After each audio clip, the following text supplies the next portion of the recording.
Postmortem गृह पर postmortem करने वाला एक ही स्वीपर होने के कारण शव के साथ आए लोगों को भारी दिक्कतों का सामना करना पड़ रहा है।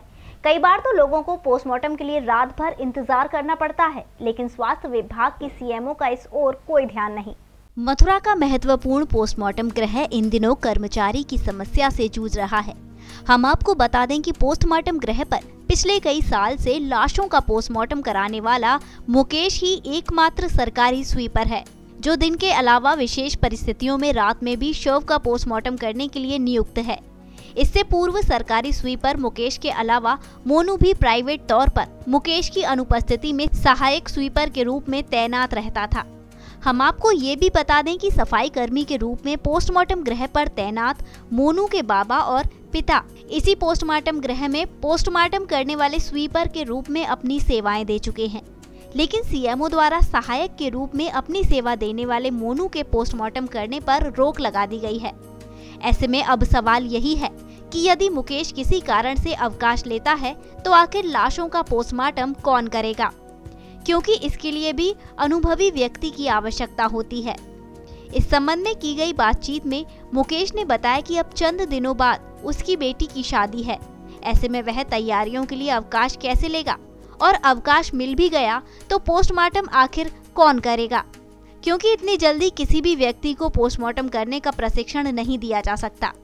स्वास्थ्य विभाग की इस हठधर्मिता के शिकार मुकेश ने हताश होकर ये तक कह डाला कि यदि उसे अपनी बेटी की शादी के लिए अवकाश नहीं दिया गया तो वह अपनी जान दे देगा। हालांकि मुकेश की इस कथन के लिए हम उसका समर्थन नहीं करते। कम से कम 12 साल हो गए मेरे को। 12 साल में असंख्य बॉडियाँ आप पोस्टमार्टम कर चुके हैं। मैं ये पता नहीं कितनी कर चुका हूँ, हजारों से ज़्यादा कर चुका हूँ बॉडियाँ में। तो एकमात्र स्वीपर आप ही हो 12 साल से? मैं इस समय पहले तो आया, मेरे 2 लोग थे यहाँ पर, तो एक यहाँ पर उनके पिताजी एक्सपायर हो गए थे, तो वो यहाँ पर मेरे जगह पर दूसरा बंदा था वो, तो वो क्या नाम है, कप्तान साहब के यहाँ पर है वो। अच्छा। उसके अलावा 12 साल से मेरे पास में कोई दूसरा बंदा नहीं आया। मेरे पहले पापा जी करते थे मेरे पास पोस्टमार्टम, तो पापा जी के टाइम पे 2 लोग थे यहाँ पर। अब दूसरे बंदे के कोई अभी तक 12 साल से अभी तक किसी को कोई सुनवाई नहीं हुई है, और मैं अकेला कार्य कर रहा हूँ। मैं अकेले कार्य करने के बाद में मेरे भी बच्चे हैं, मेरे घर में काफ़ी काम है, काफ़ी समस्याएं मेरे घर में, पर मैं अकेला झेलता हूँ। मैं किसी न किसी द्वारा से, एक मेरा भतीजा है मेरा मोनू, उसकी हेल्प लेता हूँ मैं उसकी। अच्छा, आपकी पहले अनुपस्थिति में मोनू करता था, क्योंकि मोनू के पिताजी और बाबा भी करते चले आए? नहीं, वो ऐसा था ना कि मेरे पिताजी काम करते थे पहले, तो उसमें क्या है कि अब जैसे कि मेरे को कोई अभी बीमारी कोई परेशानी खड़ी हो गई तो कोई छुट्टी तो मेरे को मिलती नहीं है। अब उसके बाद में क्या है कि जब मेरे को कोई छुट्टी नहीं मिल रही तो मैं किसी न किसी के अपने बच्चे की, अपने परिवार से मैं हेल्प लेता हूँ कि मेरा भतीजा है, कार्य करता है मेरे संग में, मैं सगा रखा है मैंने उसको, मैं उसकी हेल्प लेता हूँ मैं। अभी तक मेरे को कोई सरकारी छुट्टी कोई अवेलेबल नहीं हुई है। हेल्प अब लेते हो, लेकिन अब नहीं मिल पा रही? अब इस समय क्या है कि सीएमओ साहब ने भी बोल दिया है, ऊपर से भी ये आदेश आ गया है कि दूसरे बंदे को कोई अंदर घुसने को कोई ऑथराइज नहीं है।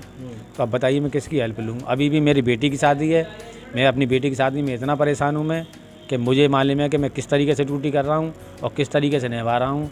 मेरा दिमाग इतना टेंशन में रहता है कि मैं अब ये समझ लो मेरे को छुट्टी नहीं मिलती है तो मैं अपनी आत्महत्या करने के लिए तैयार रहूँगा। क्योंकि बेटी की शादी है, कई दिन की छुट्टी चाहिए आपको? मेरे को बेटी की शादी है, आप जानते हो बेटी की शादी में कितने दिन की छुट्टी चाहिए मेरे को, बताइए। कहीं मुझे किसी के दूसरे बंदे के यहाँ किसी के नौता देना है, कार्ड देना है मेरे को, तो मैं कहाँ से दूंगा बताइए? मैं अकेला बंदा हूँ मैं। और मान लो छुट्टी मिल भी गई तो पोस्टमार्टम, सवाल इस बात का पोस्टमार्टम कौन करेगा, क्योंकि हर कोई नहीं कर पाता? कोई नहीं कर पाता वो। अब जो मेरा अपने भतीजा कार्य करता था वो उसको भी उन्होंने मना कर दिया है, तो ये तो बड़ा संकट खड़ा हो गया आपके आगे। तो अब मैं यही आपसे निवेदन है कि मेरी कोई इसका समाधान कराइए, और नहीं होता है तो मैं अपनी बेटी की शादी से पहले मैं अपनी आत्महत्या कर लूँगा मैं।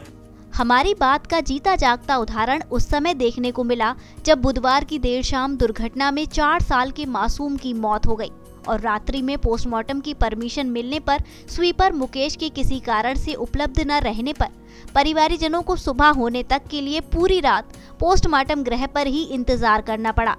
ठंड में परेशानी हुई सो अलग,